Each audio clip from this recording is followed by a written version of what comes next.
la semaine dernière, nous avons commencé une série d'enseignements sur le thème « Quand Dieu nous conduit au désert ». Et j'ai introduit cette thématique en rappelant d'une part que Dieu est notre berger. Amen. Et en tant que berger, il nous conduit par toutes sortes de chemins et il nous conduit aussi parfois par le désert. On avait lu ce verset du psaume 78 au verset 52 qui dit « Il fit partir son peuple comme des brebis, il les conduisit comme un troupeau dans le désert. » Dieu nous conduit parfois au désert. Ça fait partie des chemins de vie par lesquels nous sommes toutes et tous appelés à passer. Nous avions vu également que les déserts dans la Bible sont toujours des lieux de transition, des lieux où nous ne sommes pas appelés à demeurer toute notre vie, mais aussi des lieux de transition parce que ce sont des lieux qui nous transforment. Nous rentrons d'une manière dans ce désert et nous en ressortons transformés. Nous avions commencé cette série d'enseignements par les déserts de nos crises et nous avions étudié le passage de 2 Samuel 15 qui nous relate une crise majeure dans la vie de David. David est passé par une crise familiale sans précédent, perdant son trône, perdant tout. Mais Dieu est intervenu dans sa vie. Amen. Si cela vous intéresse, eh bien, que vous n'avez pas eu l'occasion d'écouter ce message, je vous encourage à aller sur notre chaîne YouTube pour rattraper votre retard sur cette série de messages. Aujourd'hui, j'aimerais plus particulièrement parler du désert de la tentation et de l'épreuve. Le désert de la tentation et de l'épreuve. Je crois que le Seigneur, en cette rentrée, veut nous amener, chacun d'entre nous, à saisir la victoire. Amen. Alors, vous dormez déjà ? Ok, je vais changer, excusez-moi, petite manipulation technique. Hop, voilà, je te donne celui-là. Merci. Dieu veut nous accorder la victoire et il veut que nous puissions vivre une expérience de vie chrétienne plus grande encore que celle à laquelle nous sommes arrivés. Parfois, il peut nous arriver dans nos vies d'être comme enfermés dans un désert, tourner en rond pendant un certain temps, ne sachant pas trouver l'issue à notre problème. Mais je crois qu'aujourd'hui, le Seigneur veut nous amener à prendre et à saisir la victoire qu'il veut nous accorder. Amen. J'aimerais pour ça lire notre texte principal dans Matthieu chapitre 4, à partir du verset 1er, et nous lirons jusqu'au verset 11. Matthieu 4, à partir du verset 1er. Alors Jésus fut emmené par l'Esprit dans le désert pour être tenté par le diable. Après avoir jeûné 40 jours et 40 nuits, il eut faim. Moi, je crois que j'aurais eu faim avant. Le tentateur, s'étant approché, lui dit « Si tu es fils de Dieu, ordonne que ces pierres deviennent des pains. » Jésus répondit « Il est écrit, l'homme ne vivra pas de pain seulement, mais de toute parole qui sort de la bouche de Dieu. » Le diable le transporta dans la ville sainte, le plaça sur le haut du temple et lui dit « Si tu es le Fils de Dieu, jette-toi en bas, car il est écrit, il donnera des ordres à ses anges à ton sujet, et ils te porteront sur les mains, de peur que ton pied ne heurte contre une pierre. » Jésus lui dit, « Il est aussi écrit, tu ne tenteras point le Seigneur ton Dieu. » Le diable le transporta encore sur une montagne très élevée, lui montra tous les royaumes du monde et leur gloire, et lui dit, « Je te donnerai toutes ces choses, si tu te prosternes et m'adores. » Jésus lui dit, « Retire-toi, Satan, car il est écrit, tu adoreras le Seigneur ton Dieu et tu le serviras lui seul. » Alors le diable le laissa, et voici des anges vinrent auprès de Jésus et le servirent. Amen. Seigneur, je te demande de conduire ce temps de partage de la parole, que tu puisses disposer nos cœurs, Seigneur, à recevoir ta parole, à recevoir l'enseignement de ton esprit, Seigneur, qui veut nous aider à saisir la victoire sur l'ennemi de nos vies. afin, Seigneur, que nous puissions être transformés, Seigneur, dans ces temps de tentation, dans ces temps d'épreuve, Seigneur, par lesquels nous passons tous. Merci, Seigneur, parce que ta parole est toute puissante et que ta vérité, Seigneur, nous affranchit, elle nous libère. Et je prie vraiment que ton esprit soit libre d'agir dans chacun de nos cœurs, dans chacune de nos vies. Et qu'à aucun moment, Seigneur, l'ennemi ne puisse nous ravir, Seigneur. Nous assistons au baptême de Jésus. Quelle scène extraordinaire. C'est un des moments les plus marquants du ministère de Jésus. Il y en a beaucoup des moments marquants dans le ministère de Jésus, mais celui de son baptême est un moment fort où le Père, dans les cieux, va parler « Voici mon Fils bien-aimé en qui j'ai mis toute mon affection ». On voit également le Saint-Esprit descendre visiblement et tous vont être témoins. Tous ceux qui étaient là vont être témoins que ce Jésus qui est là dans l'eau sous leurs yeux n'est pas n'importe qui. Il est le Messie, l'envoyé de Dieu pour le salut de tous. Mais malgré ce moment de puissance, ce moment extraordinaire où le Père lui-même va témoigner de qui est Jésus, Jésus ne va pas commencer tout de suite son ministère. Il ne va pas tout de suite aller dans les rues, dans les villes, annoncer le message de l'Évangile. Il nous est dit que le Saint-Esprit va l'emmener au désert afin qu'il y soit tenté. Le mot tentation aujourd'hui n'a exclusivement qu'une connotation négative. Quand on parle de tentation, dans notre tête, on voit quelque chose de négatif. Mais dans le sens originel, c'est un mot neutre. C'est un mot qui a plutôt le sens de mise à l'épreuve, test du caractère, test de qualité. Aucun mal n'est sous-entendu quand on parle de tentation. La tentation a plutôt, dans le sens des Écritures, autant une possibilité de vivre la sainteté que de produire le péché. Finalement, face à une tentation, c'est ce que nous, on va choisir, qui va déterminer si ce temps de mise à l'épreuve, ce temps de tentation va être positif pour notre vie ou au contraire va engendrer, le péché va produire quelque chose de négatif. Notre réaction à la tentation. C'est à nous toujours qu'il appartient de faire le choix. Dieu nous a dotés d'une libre volonté, d'un libre arbitre. Il nous laisse la liberté toujours de faire des choix. Amen.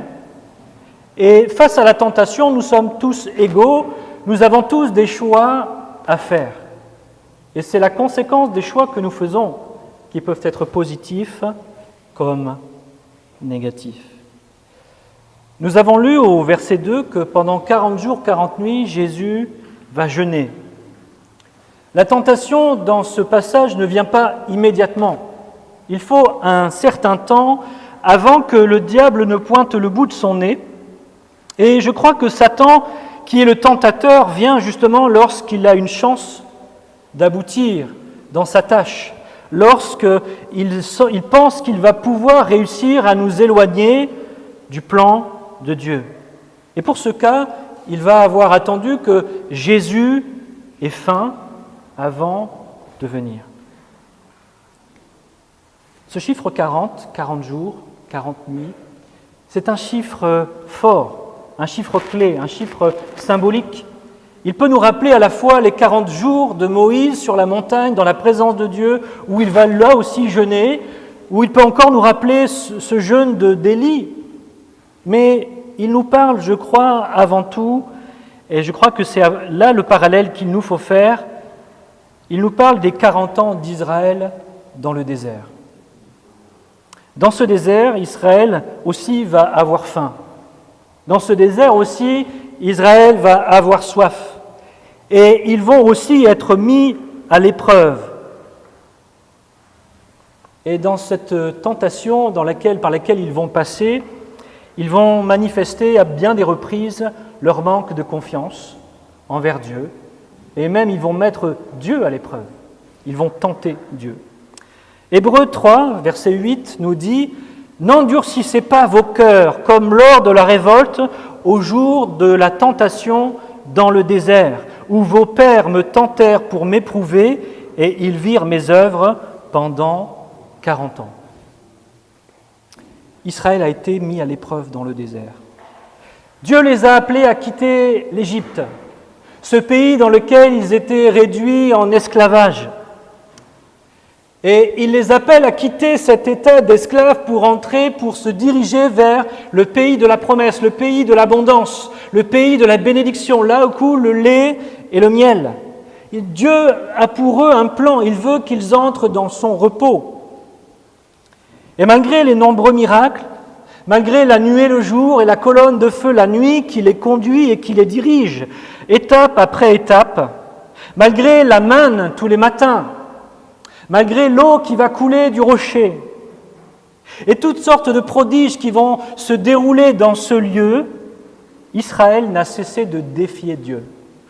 Chaque jour, chaque fois qu'il y avait un problème, il disait à Dieu, « Montre-nous que nous pouvons te faire confiance, réponds à notre demande. »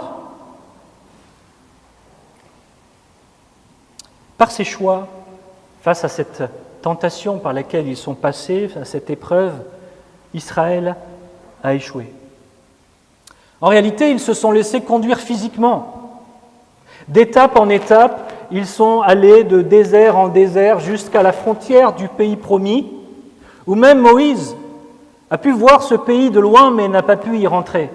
Il a fait partie de cette génération qui pendant 40 ans a tourné dans le désert et y est mort. Ils se sont laissés conduire physiquement, mais ils ne se sont pas laissés conduire spirituellement.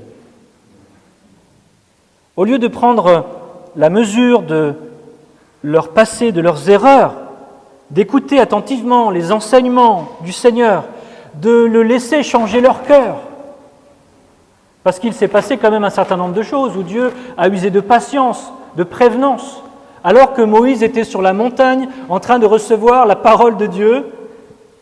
Dès que Moïse est parti, ils ont fabriqué un veau d'or, une idole.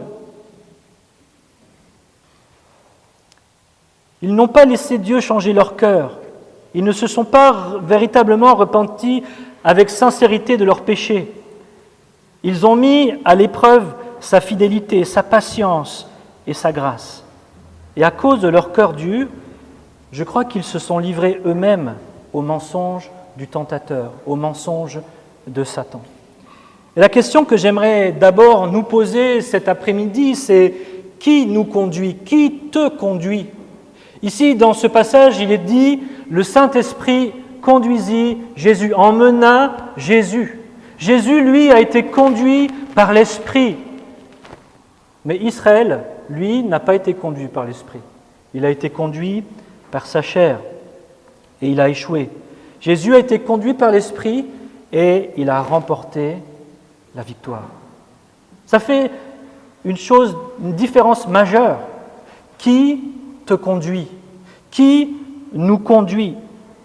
Tous les deux, Jésus comme Israël, ont été confrontés à la tentation, mais selon à qui ils se sont soumis, le résultat a été différent. Pour les uns, ça a été la mort, l'échec, et pour Jésus, la victoire et la puissance relâchée sur son ministère. Dieu éprouve la foi de ses enfants. Il a éprouvé Abraham en lui demandant de sacrifier son fils précieux. Il a éprouvé Joseph à bien des reprises. Il a éprouvé Job. Des hommes de Dieu que Dieu voulait voir grandir, progresser dans leur cheminement. Amen. Et je crois que pour celui qui se laisse conduire par sa chair, par sa vieille nature, c'est lui qui, tout seul, va se livrer entre les mains du tentateur parce que son attitude, son cheminement l'amène à s'approcher toujours plus de la frontière du péché jusqu'à ce qu'il y tombe entièrement. Et ce n'est pas forcément quelque chose que Dieu a souhaité pour lui. Si je prends l'exemple dont nous avons parlé la semaine dernière, Bathsheba et David, je ne crois pas que Dieu a voulu que David soit éprouvé avec Bathsheba, mais c'est parce que David s'est placé dans une situation personnelle et spirituelle de fragilité, où il a laissé sa chair conduire ses pas, ses yeux, son regard, ses décisions, qu'il s'est approché petit à petit d'une frontière où l'ennemi a pu ravir son cœur. Et les conséquences ont été dramatiques. conduit par l'esprit, conduit par la chair. J'aimerais dire ceci, le péché n'est pas une fatalité. Et peut-être tu te dis, oui, moi je suis chrétien, je suis né de nouveau et Dieu me conduit. Mais est-ce que tu es un chrétien né de nouveau qui se laisse conduire par l'esprit ou est-ce que tu es un chrétien, ce qu'on appelle un chrétien charnel, où ta chair continue d'influencer tes décisions, tes regards, tes choix et t'amène souvent à frôler les frontières dangereuses pour ta vie où finalement tu ouvres grand la porte de ta vie à l'action de l'ennemi. Et peut-être comme Israël, tu as l'impression de tourner en rond dans ta vie. Tu te dis, j'ai beau essayer, j'y arrive pas. Chaque fois que vient la tentation, chaque fois que vient la difficulté, j'ai envie de faire le bon choix, mais j'y arrive pas, c'est plus fort que moi. Tu te dis, ma vie ne porte pas le fruit qu'elle devrait porter. C'est comme si tu te sentais prisonnier du tentateur, faible, incapable de résister. Mais j'aimerais te dire, aujourd'hui, les choses peuvent changer. Amen. Dieu n'a pas dit son dernier mot. Jésus-Christ, qui est notre chemin, qui est notre exemple, veut te libérer et te montrer le chemin à suivre pour que toi aussi, tu marches dans la victoire contre la tentation, dans la victoire même dans l'épreuve. Peut-être tu te poses aussi cette question, si je suis chrétien, alors pourquoi Dieu permet que je sois tenté ? Pourquoi Dieu me met-il ainsi à l'épreuve ? Je crois que Dieu permet que nous soyons tentés, que nous soyons éprouvés, afin que quelque chose de bon en ressorte. Connaissons tous ce passage, toute chose concourt au bien de ceux qui aiment Dieu. Et je crois que même lorsque nous nous plantons complètement, et que Dieu nous met à l'épreuve un temps dans notre vie, mais que nous faisons le mauvais choix, que nous succombons à la tentation, même là, Dieu peut faire sortir quelque chose de bon de cette situation. Ce n'est pas une fatalité, et Dieu veut te faire grandir.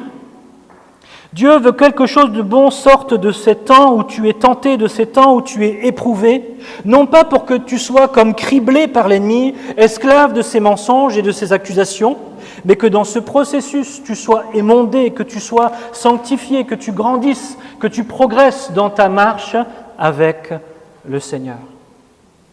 À l'école, vous savez, on fait des tests, n'est-ce pas ? On passe des épreuves régulièrement, on apprend des leçons, et puis vient le temps de l'épreuve, où on doit dénoter de savoir si j'ai bien compris ma leçon et si j'ai bien accumulé le savoir qu'il m'a été donné. Et je crois que dans la vie, les tentations et les épreuves sont comme des exercices dans notre vie chrétienne, où Dieu veut s'assurer que nous ayons bien compris les leçons dans lesquelles il veut nous voir grandir, progresser. Parce qu'il veut que nous marchions dans la victoire, il veut que nous marchions libres de l'action de l'ennemi dans notre vie. Amen. C'est ce que Jésus va dire à Pierre dans Luc 22, verset 31. « Simon, Simon, Satan vous a réclamé pour vous cribler comme le froment. Mais j'ai prié pour toi, afin que ta foi ne défaille point, toi, quand tu seras revenu, affermis tes frères. » Pierre, le grand apôtre de Jésus-Christ, a renié Jésus par 3 fois. Il a échoué à son épreuve. Mais pourtant, Dieu l'a restauré. Amen. J'aimerais te dire, peut-être tu as échoué à plusieurs reprises même. Peut-être tu es comme enfermé dans une forme de culpabilité et de condamnation dans lequel l'ennemi te tient captif, mais j'aimerais te dire ceci, aujourd'hui tu peux trouver la victoire et la paix dans ton cœur parce que Christ veut que tu saisisses la victoire en son nom. Amen. Certes, Dieu permet que nous soyons tentés, mais il n'incite personne à faire le mal. Je vais le redire parce que je crois que vous n'êtes pas encore convaincus. Dieu permet que nous soyons tentés, mais il n'incite personne à faire le mal, parce qu'il est saint. C'est Jacques qui nous le dit, que personne, lorsqu'il est tenté, ne dise « c'est Dieu qui me tente », car Dieu ne peut être tenté par le mal, et il ne tente lui-même personne. Ce n'est pas Dieu qui vous tente, mais Dieu permet que vous soyez tentés. De la même manière qu'il a permis que Job soit éprouvé dans sa vie. Ce n'est pas Dieu qui lui a envoyé l'épreuve, mais il a permis. Et qu'est-ce qu'il en est ressorti pour Job ? Mon oreille avait entendu parler de toi, mais maintenant mon œil t'a vu. Job a grandi dans sa vie personnelle, dans sa communion avec son Créateur. Il a cheminé, il a grandi. Certes, cela a été difficile, pénible parfois, mais Dieu ne l'a jamais abandonné. Dans sa sagesse, Dieu veut accomplir en nous une œuvre puissante. Il met notre foi à l'épreuve afin qu'elle porte beaucoup de fruits et qu'elle lui rende gloire. Dieu va permettre dans ta vie des temps d'épreuve, des temps de tentation où ta foi sera mise à l'épreuve. Jacques toujours nous dit dans le premier chapitre au verset 2 « Mes frères, regardez comme un sujet de joie complète les diverses épreuves auxquelles vous pouvez être exposés. » Jacques, il est un peu fou quand même. Il dit « Mais si tu es éprouvé, réjouis-toi. Si tu vis un temps de tentation et d'épreuve, réjouis-toi. » Wow! Pourquoi ? Parce que Jacques voit au-delà de la souffrance temporaire. Jacques voit l'œuvre que Dieu est en train de faire lorsqu'il permet cela dans nos vies. Et c'est ce qu'il dit ensuite, sachant que l'épreuve de votre foi produit la patience. C'est parce que Dieu veut éprouver votre foi, il veut l'améliorer, il veut la faire grandir, il veut la muscler, il veut la sanctifier, il veut enlever tout ce qui est comme des fausses croyances, des mensonges peut-être encore auxquels vous vous attachez et qui ne produisent rien, qui sont comme non fertiles dans votre vie. Il coupe, il enlève. Et à la place, il permet que cette foi mise à l'épreuve produise de la patience.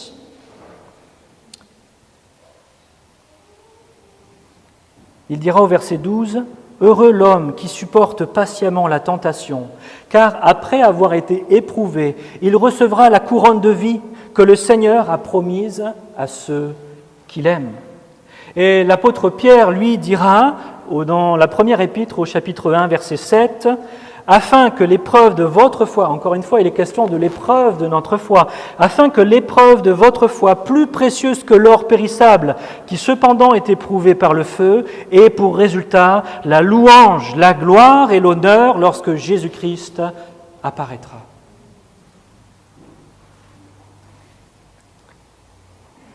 Apprendre à se réjouir alors que je suis dans l'épreuve ou face à la tentation, c'est finalement apprendre à regarder cette période de mon temps, de ma vie, en me disant « Dieu est en train de s'occuper de moi. Dieu veut m'apprendre une leçon. Dieu veut que j'ouvre les yeux davantage sur ce qu'il veut faire dans ma vie. Il y a un challenge à remporter. Et si je remporte ce challenge, je vais pouvoir aller plus loin. Et si j'échoue dans ce challenge, eh bien, dans sa grâce, Dieu va aussi m'enseigner sur les raisons pourquoi j'ai échoué et comment, la prochaine fois, je peux réussir. Dieu est un Dieu de grâce, n'est-ce pas ? Les épreuves et les tentations font partie de la vie. Tous les hommes sont tentés sans exception. Et Jésus, comme nous l'avons lu, qui est aussi pleinement homme, ne fait pas exception à la règle. Il a été tenté, comme chacun de vous et chacune d'entre nous. Hébreux 4,15 nous dit « Il a été tenté comme nous en toutes choses ». Peut-être, toi, tu vis des tentations, tu te dis « Mais Jésus ne peut pas comprendre ce que je vis parce qu'il n'est pas passé par là ». J'aimerais te dire « Jésus a été tenté en toutes choses ». Une fois, j'étais encore plus jeune. J'allais dire j'étais jeune, mais je le suis encore un peu. Quelqu'un m'a dit, mais tu sais, le Seigneur, il a été aussi tenté avec la drogue. Je fais quoi ? Non, c'est pas possible. En fait, si.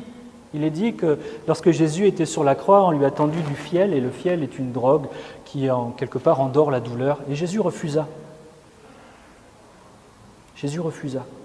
Alors, peu importe la tentation, que ce soit de la drogue, l'alcool ou quoi, je ne sais quoi d'autre, par lequel tu peux passer dans ta vie et qui est comme une pierre d'achoppement pour toi où tu ne fais que tomber, j'aimerais te dire, Jésus comprend ce par quoi tu passes parce qu'il a été pleinement homme. Il a été tenté comme nous en toutes choses, sans commettre de péché. Ça veut dire aussi qu'il sait comment se sortir de cette tentation victorieux. Il sait comment résister à l'ennemi. Il sait comment dire non. Mais avant d'aller plus loin, j'aimerais parler peut-être des mécanismes de la tentation. Comment ça fonctionne ? On voit que Satan va s'approcher de Jésus et le mettre à l'épreuve. Par 3 fois dans ce passage, Satan va chercher à détourner Jésus de la volonté de Dieu. Et c'est ce qu'il cherchera toujours à faire. Lorsque Satan vient et qu'il s'approche de toi, il ne viendra pas toujours en personne, mais lorsqu'il te place dans une situation où tu vas être tenté, mis à l'épreuve, l'objectif de cette situation, c'est de te détourner du plan de Dieu, de te détourner de la volonté de Dieu pour ta vie. Il va vouloir il va pousser Jésus à remettre en cause sa confiance en Dieu, à accomplir sa mission d'une manière où elle ne portera pas le fruit que Dieu veut qu'elle porte, en utilisant sa puissance divine pour satisfaire un besoin et en niant d'une certaine manière l'humanité entière qui était la sienne. Il fallait que Jésus soit pleinement homme. Et s'il avait utilisé ses attributs divins pour satisfaire ce besoin naturel, on aurait pu remettre en cause l'œuvre de Christ en disant « mais il n'a pas été vraiment homme, il n'a pas vraiment été notre représentant devant Dieu en tant qu'homme ». Et Satan aurait été le premier à l'accuser en disant « oui, mais c'est facile, tu as utilisé tes pouvoirs divins pour accomplir ta mission ». Jésus a refusé cela. Il fallait qu'il soit pleinement homme, dépendant de Dieu pour toute chose.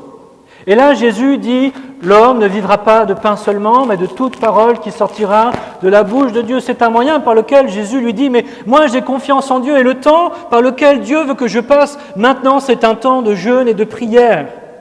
Un temps où je me concentre et où je me nourris de ma relation avec mon Père. Si je dois avoir du pain, j'aurai du pain parce que mon Père pourvoira à ma faim. Je n'ai pas besoin de toi. Et je n'ai pas non plus besoin de ma divinité. Je compte sur Dieu. Et lorsqu'il lui demandera de se jeter du haut du temple, Satan, d'une certaine manière, veut lui dire « mais fais ce signe miraculeux afin que tous voient qui tu es, que tu n'es pas n'importe qui, mais que tu es le Fils de Dieu. » Mais Jésus va refuser. Et encore une autre fois, la dernière tentation pour ce passage, Satan va lui proposer de récupérer l'autorité sur le monde, parce que c'est une des missions que Jésus est venu accomplir, récupérer l'autorité que les hommes ont perdue sur le monde, à cause de leur corruption et de leur désobéissance. Mais Satan va lui proposer de le faire sans avoir à passer par la croix. Je te propose un raccourci, je te tends une perche, je t'aide. Mais Jésus sait quel est le prix à payer. Jésus sait que ce n'est pas la volonté de Dieu pour lui. Il y aurait bien d'autres détails que l'on pourrait développer, mais je voudrais vraiment aller à l'essentiel. Retenons simplement que peu importe la manière dont Satan va te tenter, il cherchera une seule chose, t'éloigner de Dieu, t'éloigner de la volonté de Dieu, t'éloigner de ce que Dieu a prévu pour toi, t'éloigner des œuvres que Dieu a prévues d'avance pour ta vie. Parce que lorsqu'il t'éloigne de Dieu, il va détruire ta foi, il va te tenir captif de la culpabilité et de la condamnation, et il veut détruire ton impact sur le royaume des ténèbres. Il veut que tu sois comme inefficace contre lui, il veut comme te désarmer. Ce que je note aussi, c'est la brutalité de ce temps. Je parle de brutalité dans la manière où Satan va agir à l'encontre de Jésus. Satan vient sans crier garde, et j'entends par là qu'il va manipuler Jésus, et dans les deux sens du terme. Il va le manipuler par ses paroles, en lui mentant ou en lui donnant des demi-vérités. Mais il va aussi le manipuler physiquement. Il est dit par 2 fois que le diable transporta Jésus. Le diable transporta Jésus. Quel inconfort! Être manipulé, transporté par le tentateur.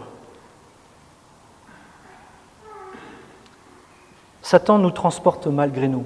Pas toujours physiquement. Pour le cas là de Jésus, c'était physique, mais Satan va toujours veiller par surprise à t'amener dans des lieux pour te séduire, où il te tiendra des discours séduisants pour te rendre captif, parce que c'est son mode opératoire. Si je prenais un exemple, peut-être tu es tranquillement en train de t'occuper de tes mails et d'un coup, une image apparaît sur ton écran, Satan t'emmène sur un endroit où tu n'avais pas prévu d'aller. Ah, qu'est-ce que tu fais avec ça ?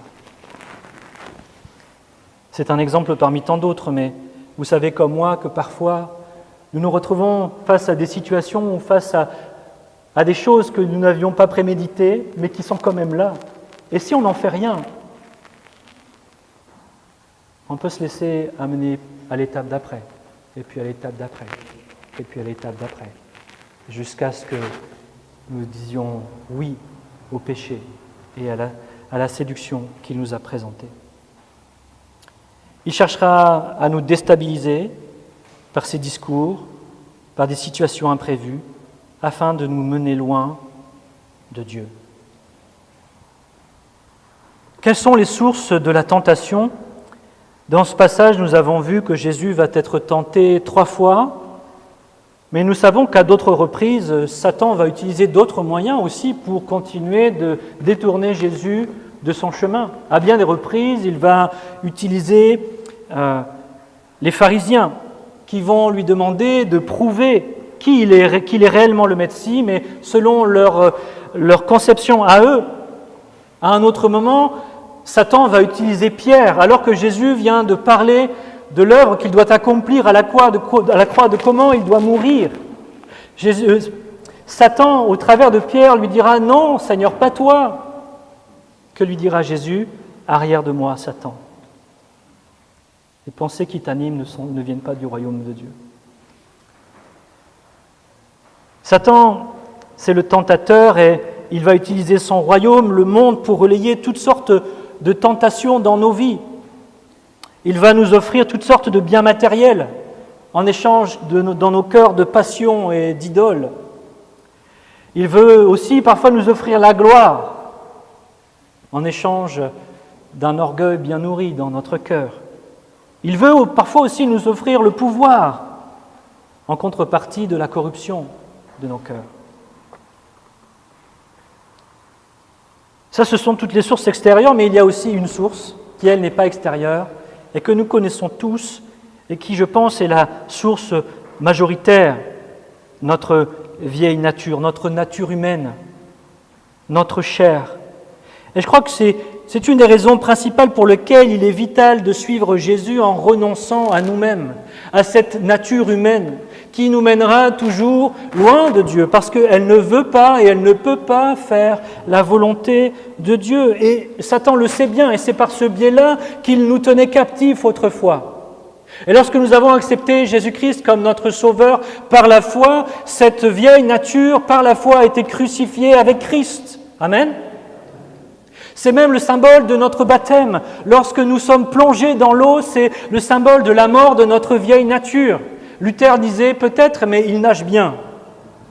C'est pour nous mettre en garde sur le fait que notre vieille nature, si nous ne prenons pas garde, cherchera à garder le contrôle, parce que c'est le contrôle qu'elle avait autrefois. C'est à nous de faire le choix de nous soumettre toujours davantage à l'Esprit de Dieu afin de marcher sur le chemin de Christ, le chemin de la victoire. Le chemin qui nous permet de dire non à Satan. Le chemin qui permet de dire le péché n'est plus une fatalité. Je ne suis plus esclave du péché parce qu'aujourd'hui, je suis une nouvelle créature en Jésus-Christ. Amen. Paul nous encourage dans les Galates chapitre 5, verset 16. « Marchez selon l'Esprit et vous n'accomplirez pas les désirs de la chair. » Jacques a beaucoup parlé de la tentation, de l'épreuve.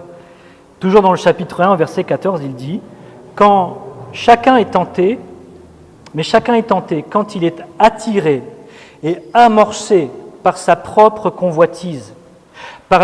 Puis la convoitise, lorsqu'elle a conçu, enfante le péché, et le péché étant consommé, produit la mort. » Voici les étapes qui nous mènent de la tentation par la convoitise au péché et à la mort. Devant la tentation, c'est notre nature humaine déchue qui, par sa convoitise naturelle, permet au péché d'être conçu. Jacques prend ici l'image d'une grossesse. La grossesse, ça ne se voit pas tout de suite. Mais une fois que l'enfant est conçu, il faut un certain temps pour que la gestation se fasse et que l'enfant vienne. Pour le péché et la tentation, c'est la même chose. Il suffit que la convoitise, conçoive le péché. Ça met peut-être un peu de temps à éclore dans notre vie. Mais ce que nous semons aujourd'hui, nous le récoltons demain. Si face à une tentation, tu laisses ta chair prendre la décision, ce que tu sèmes là, tu le récolteras demain. Peut-être même aujourd'hui, mais des fois, ce n'est pas tout de suite. C'est invisible au départ, mais cela grandit jusqu'à son terme. Et la convoitise conçoit petit à petit le péché jusqu'à ce que nous le consommions et qu'il produise en nous la mort. L'apôtre Jean, lui, va parler de la convoitise de la chair, la convoitise des yeux et l'orgueil de la vie. Ces trois étapes résument bien ce qui se passe en nous lorsque nous laissons notre vieille nature nous conduire notre vie. Si je prends l'exemple d'Ève, qui est la première de toutes les tentations, on parle de la convoitise de la chair, c'est-à-dire qu'elle se laisse convaincre par le mensonge de Satan. Qu'il y a une alternative. Dieu a-t-il réellement dit? Non, Dieu n'a pas dit ça, mais si, Dieu, en fait, c'est ça qu'il voulait dire. Et elle a commencé à croire, elle a changé son regard, sa perception vis-à-vis de ce que Dieu a dit. Sa convoitise lui a permis de commencer à concevoir en elle quelque chose de mauvais. Vient ensuite la convoitise des yeux, parce que dans sa tête, sa mentalité avait changé. Son regard intérieur sur la situation avait changé, alors quand elle va porter ses yeux sur le fruit, la convoitise des yeux, elle vit que le fruit était bon. Avant, elle ne s'était jamais dit que le fruit était bon. Mais parce qu'elle a laissé le message de Satan, le mensonge de Satan dominer son cœur, la tordre dans sa conception même de la parole de Dieu. Alors, quand elle va regarder, la convoitise de ses yeux va s'allumer et elle va voir que le fruit est bon, elle va en avoir envie. Et ensuite vient l'orgueil de la vie. Au-delà de ce choix de manger ce fruit, c'était surtout d'avoir le pouvoir de décider par elle-même ce qui était bien et mal pour elle, de s'affranchir de l'autorité de Dieu pour sa vie, de devenir elle-même Dieu pour elle-même. La convoitise de la chair, la convoitise des yeux, l'orgueil de la vie. Et c'est ce même processus qui prend place en nous face à la tentation lorsque c'est la chair qui nous conduit. Satan vient avec un mensonge et si nous laissons ce mensonge s'immiscer en nous comme étant une vérité, « Ah, je n'avais pas vu les choses comme ça », alors nous allons porter un regard différent sur la situation, voir peut-être une option différente qui s'offre à nous. Et l'orgueil qui est le nôtre, naturel, de pouvoir décider pour nous-mêmes de ce qui est bon, de ce qui est bien, d'être nous-mêmes notre propre Dieu, de s'affranchir de ce que Dieu nous dit, eh bien prendra le pas. Et nous consommerons ce péché que nous avons petit à petit conçu en nous. La parole de Dieu nous est donnée pour que nous puissions mettre en lumière le processus qui prenne place en nous. Et peut-être tu te dis, mais oui, la tentation, c'est toujours la même qui revient. Mais j'aimerais te dire, Dieu veut que tu exposes ton cœur et ta vie à la lumière de sa parole afin que tu comprennes comment ça fonctionne, à quel moment Satan vient pour te tenter, à quel moment tu es faible. Pour le cas de Jésus, Jésus eut faim. Mais peut-être toi, c'est quand tu as un certain appétit que Satan vient et qu'il te présente un petit truc là qui te donne envie. Apprendre à repérer nos moments de faiblesse, de relâchement. Vous savez, si Satan nous étudie pour trouver le meilleur moment pour venir nous tenter, alors nous aussi nous devons nous étudier et comprendre comment nous fonctionnons, dans quelle situation je sais que je suis faible, dans quelle situation je sais que ce n'est plus l'esprit qui me conduit mais que c'est la chair. Il y a des signes, vous savez, quand nous ne sommes plus conduits par l'esprit. Et vous êtes tous comme moi, il y a des moments dans notre journée où nous avons baissé notre vigilance, où ce n'est plus un choix conscient, mais c'est la chair qui a repris le lead dans notre vie. Ces moments où, dans votre vie, vous savez qu'il faut que vous passiez un temps avec le Seigneur parce que c'est quelque chose de bon pour vous. Mais au fond de vous, il y a cette voix qui dit « Oh, plus tard, tu es fatigué, repose-toi d'abord. » J'aimerais vous dire, cette voix n'est pas la voix de l'esprit. Cette voix, c'est la voix de votre chair. C'est la voix de l'ennemi qui te dit « Mais tu as mieux à faire, mon frère, ma sœur. » Apprendre à discerner, à identifier le fonctionnement de notre vieille nature, ses habitudes, ses raisonnements, avoir de l'expérience avec nous-mêmes, pour ne pas toujours être tombé des nues comme si on ne comprenait pas ce qui nous arrive. Satan fonctionnera toujours de la même manière, avec les mêmes procédés, les mêmes mensonges, les mêmes trahisons, les mêmes culpabilités. On a chacun des faiblesses différentes, et il les connaît. Il faut aussi que toi, tu connaisses la faiblesse de ta chair. Vous savez, il y a des moments où moi aussi je suis comme ça, où je n'ai pas forcément envie de prier, je n'ai pas forcément envie de lire ma Bible, j'ai juste envie de me reposer ou de rien faire, ou de procrastiner. J'ai appris à repérer ces moments. Parce que souvent, ce sont des moments clés, des moments où j'ai quelque chose d'important à vivre, quelque chose d'important à faire. Et quand je vis ces moments-là, maintenant, ce que je fais, c'est que je me mets à prier. Je ne me cherche pas à m'écouter. Je dis, Seigneur, regarde, ma chair cherche à me conduire dans cette direction, mais je sais que toi, tu veux autre chose. Seigneur, donne-moi la force, donne-moi le courage. Donne-moi, Seigneur, de dépendre de ton esprit parce que j'ai besoin de toi. Si je dépends juste de mes forces là, maintenant, tout de suite, je sais où je vais. Je sais où ma chair me conduit. Seigneur, j'ai besoin de toi. Je veux mourir à moi-même encore. Je veux que tu sois mon maître. C'est à nous de faire la lumière sur les mécanismes de notre chair, à identifier les éléments déclencheurs, nos faiblesses. Et le Saint-Esprit est là pour nous y aider. Le Saint-Esprit est un esprit de vérité. Il nous conduit dans toute la vérité à propos de Dieu, mais aussi dans la vérité à propos de nous. Si vous demandez au Saint-Esprit de vous montrer par quel chemin Satan est venu jusqu'à vous et comment il vous a conduit jusqu'à l'échec, le Saint-Esprit saura vous montrer et vous expliquer pour que la prochaine fois, vous soyez vigilants. Soyez à l'écoute du Saint-Esprit. Mais pour cela, il faut accepter avec humilité ce que l'Esprit nous dit. Que le Saint-Esprit n'est pas là pour nous juger ou nous condamner, mais pour nous dire la vérité afin que nous soyons réellement libres. Amen. Peut-être aujourd'hui tu te sens encore esclave du péché parce que à chaque tentation tu échoues. Ta chair nourrit toutes sortes de convoitises et tu ne sais pas comment t'en sortir. Je crois que la première chose à faire, c'est de reconnaître et d'abandonner le péché. C'est le meilleur moyen pour fermer la porte à Satan. Reconnaître, identifier le péché que peut-être nous avons nourri secrètement par notre chair. L'abandonner, nous repentir. Avec sincérité, avec vérité.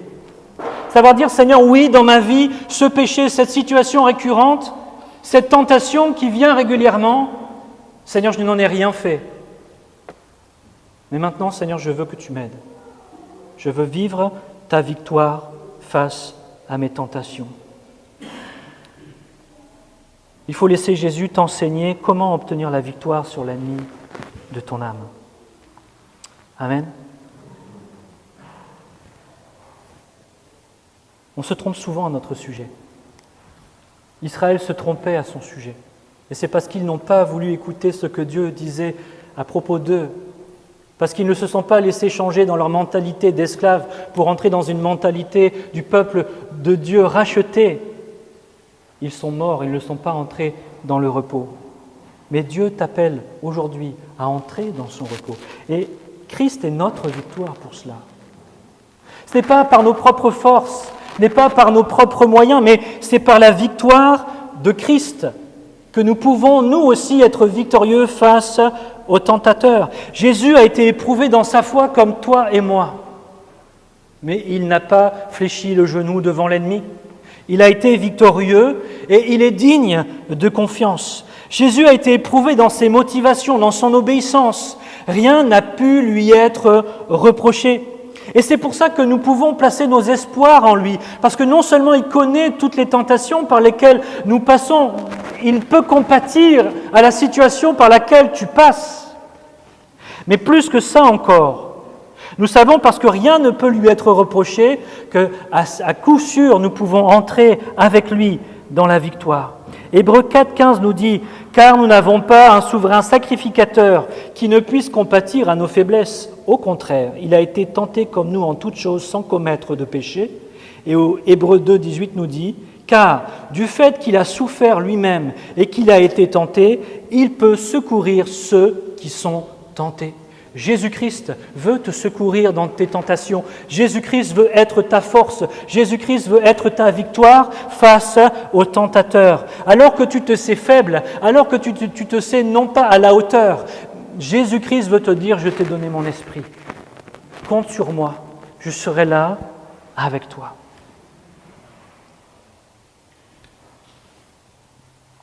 Nous ne triompherons pas par nos propres forces, mais par le Saint-Esprit, vous l'aurez compris. Et moi, je suis très marqué par ce que dit Luc sur ce même passage. Je vais juste lire le premier verset et le dernier verset de ce que dit Luc à propos de la tentation de Christ. Au verset 1, il dit « Jésus, rempli du Saint-Esprit, revint du Jourdain et fut conduit par l'Esprit dans le désert. » Verset 14, la fin de cet épisode, « Jésus, revêtu de la puissance de l'Esprit. » Est-ce que vous voyez une différence ? Jésus va entrer dans le désert conduit par le Saint-Esprit, il est rempli du Saint-Esprit. Mais lorsqu'il ressort du désert, eh bien, il est revêtu de la puissance du Saint-Esprit. C'est une chose d'être rempli du Saint-Esprit, c'en est une autre d'être revêtu de sa puissance. J'aimerais te dire, ce qui libère la puissance du Saint-Esprit, c'est notre soumission à lui. Parce que Christ s'est soumis parfaitement et entièrement au ministère du Saint-Esprit dans sa vie. Le Saint-Esprit a pu relâcher toute sa puissance sur sa vie, sur son ministère, et il a ainsi pu accomplir, en tant qu'homme, le ministère qui lui a été confié, d'être le représentant des hommes, qui offre sa vie pour chacun et chacune d'entre nous. Jésus aurait pu essayer d'accomplir son ministère juste après son baptême, sans aller dans le désert. Mais ce n'était pas le plan de Dieu. Il fallait qu'il soit éprouvé dans sa capacité à se soumettre en tant qu'homme au ministère du Saint-Esprit, afin de remporter la victoire, afin que l'ennemi n'ait rien à lui prendre, que l'ennemi n'ait rien pour l'accuser, que l'ennemi n'ait rien pour l'arrêter. Et parce qu'il a remporté la victoire, il est ressorti de ce temps, de ce lieu, revêtu de la puissance du Saint-Esprit. Et j'aimerais te dire, mon frère, ma sœur, toi aussi, tu peux être revêtu de la puissance du Saint-Esprit dans la mesure où tu vas apprendre à te soumettre pleinement et entièrement au Saint-Esprit dans ta vie. La puissance est relâchée dans l'obéissance. La puissance est relâchée dans l'obéissance. C'est pourquoi, parfois, avant de vivre une percée spirituelle, nous sommes éprouvés d'une manière particulière, afin que Satan soit vaincu et n'ait rien en nous pour nous arrêter. Et peut-être tu n'es pas enfermé dans un processus de péché régulier dans ta vie et c'est très bien et merci Seigneur. Mais peut-être tu voudrais vivre une percée spirituelle dans ta vie, de dire Seigneur, j'aimerais aller plus loin, j'aimerais moi aussi être revêtu de cette puissance afin que ce que je fais, ce que je dis Seigneur, puisse avoir un impact et fasse grandir ton royaume, fasse reculer le royaume des ténèbres. J'aimerais simplement t'inviter à prier dans ce sens, dire « Seigneur, si tu veux me conduire au désert, apprends-moi à me soumettre encore davantage à ton esprit.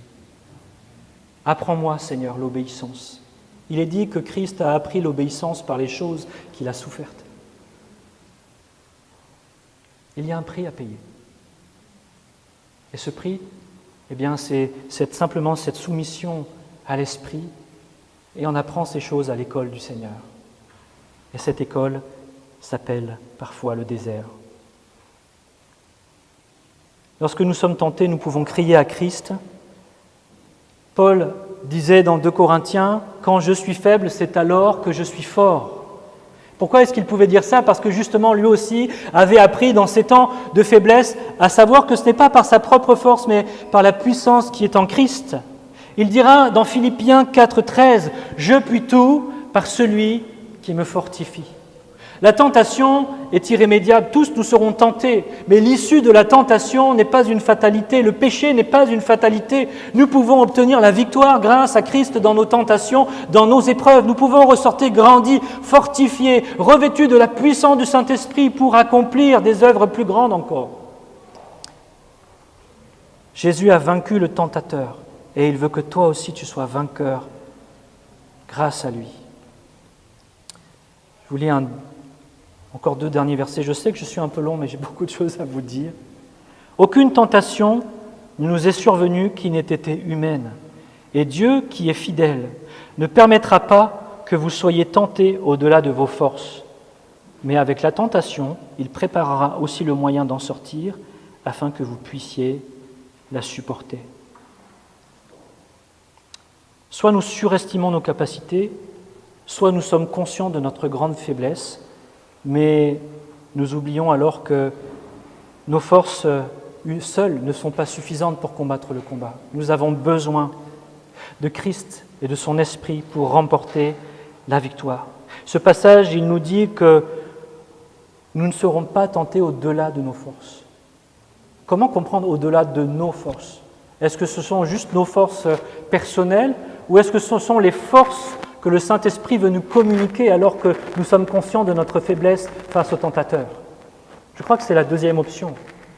Il n'y ait aucun combat, aucune lutte qui soit trop grande, trop difficile pour le Seigneur dans notre vie.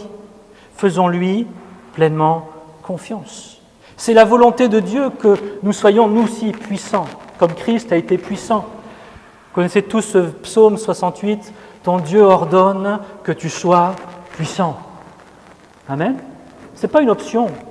Dieu nous a tout donné en Christ pour que nous puissions avoir la victoire. La tentation concerne tout le monde. J'en viens à ma conclusion. La tentation n'est pas un péché, mais c'est notre réponse à la tentation qui peut en être un si nous laissons la convoitise de notre nature humaine concevoir le péché, nous tromper. La tentation, c'est la mise à l'épreuve de notre foi, un processus que Dieu permet pour notre croissance et notre sanctification. Dans ce temps de tentation, nous avons besoin de dépendre toujours plus du Saint-Esprit pour être victorieux. Le péché n'est pas une fatalité parce que Jésus a fait le nécessaire pour nous libérer de son esclavage. Nos victoires permettent au Saint-Esprit de manifester sa puissance sur nous et au travers de nous, comme il l'a fait pour Jésus, pour que le royaume de Dieu s'étende toujours plus. Jésus nous a laissé quelques recommandations à mettre en pratique au quotidien, parce qu'il sait que la tentation est inévitable. Il nous invite à 2 choses.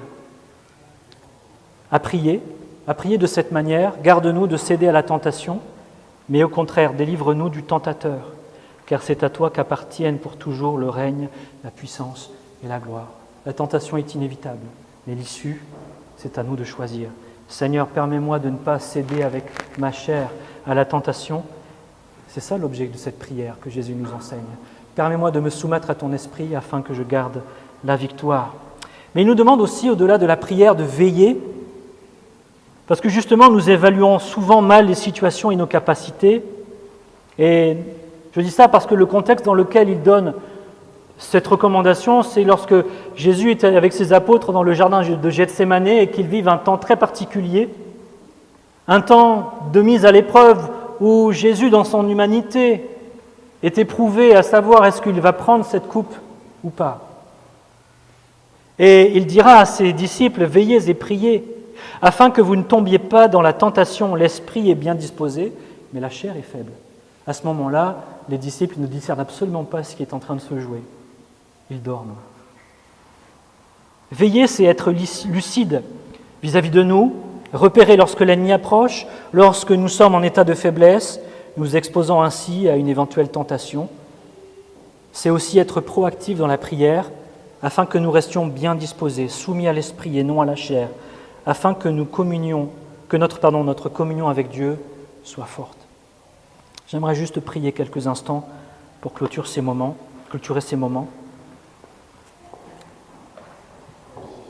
J'aimerais peut-être t'inviter, si toi tu te sens comme esclave du péché, tu as l'impression que ta vie est comme un désert dans lequel tu tournes en rond parce que l'ennemi fait ce qu'il veut avec toi, j'aimerais juste te dire, cet après-midi, tu peux prendre position, tu peux soumettre entièrement ta vie à Christ. Et si tu n'as pas encore Jésus-Christ comme ton Sauveur et comme ton Seigneur, tu peux l'inviter. à devenir ton maître, à te libérer de ton péché et à t'affranchir de l'œuvre de Satan dans ta vie. J'aimerais faire cet appel à la consécration, peut-être toute nouvelle. Peut-être ça fait longtemps que tu es chrétien, peut-être ça fait des années que tu entends l'Évangile, que tu viens à l'Église, peut-être même tu es né dans une famille chrétienne, mais ta vie ne démontre pas les fruits auxquels Dieu t'appelle. Et aujourd'hui, le Seigneur voudrait émonder ta vie. Il voudrait que tu fasses un choix, que tu te consacres encore pleinement à lui, invitant son esprit à conduire tes pas, en renonçant à toi-même, en prenant ta croix. Si c'est ton cas, simplement, j'aimerais te demander, nos yeux sont fermés, personne ne regarde, comme un pas de foi, lève-toi à ta place et je vais juste prier pour toi.